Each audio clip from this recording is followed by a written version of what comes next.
इस धरा को प्रणाम करता हूं।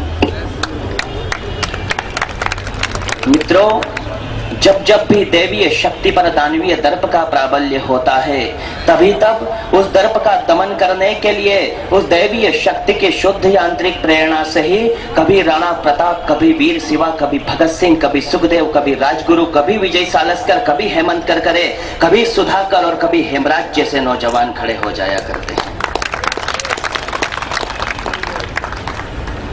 वीर शिवा को इतिहास की कुछ किताबों में जब डाकू कहकर पढ़ाया गया, भारतीय सनातन संस्कृति के ध्वजवाहक जीजाबाई के उस लाडले बेटे को जब इतिहास की कुछ किताबों में डाकू कहकर पढ़ाया गया, तो मैं 4 पंक्तियां पढ़ना चाहता हूं। स्वागत। देखना चाहता हूं कि राष्ट्रभक्ति का जज्बा और जुनून क्या होता है। स्वागत है आपका। कि स्नेह स्नेह औरंगजेब दुराचारी कंस हो रहा था, स्नेह स्नेह औरंगजेब दुराचारी कंस हो रहा था, मूर्तियां टूट रही थी, मंदिरों का विध्वंस हो रहा था, हिंदू अपने शिखा सूत्र के परित्याग करने को बाध्य थे और देवालयों में स्तुतियों से विहीन हमारे आराध्य थे।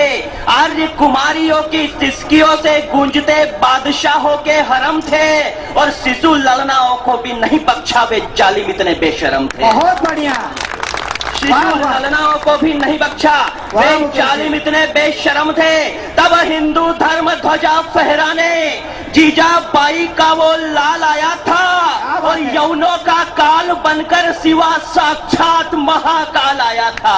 जोरदार तालियां एक बार मुकेश जी के लिए। यौनों का काल बनकर शिवा साक्षात महाकाल आया था और हर हर महादेव बोलकर उसने अधर्म पर प्रहार किया था।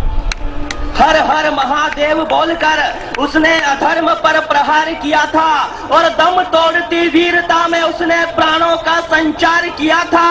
अरे समर्थ गुरु से इतना सामर्थ्य पाया था कि पराजित बादशाह की बेगम को भी मां कहकर सिर झुकाया था। क्या बात है, बहुत बढ़िया।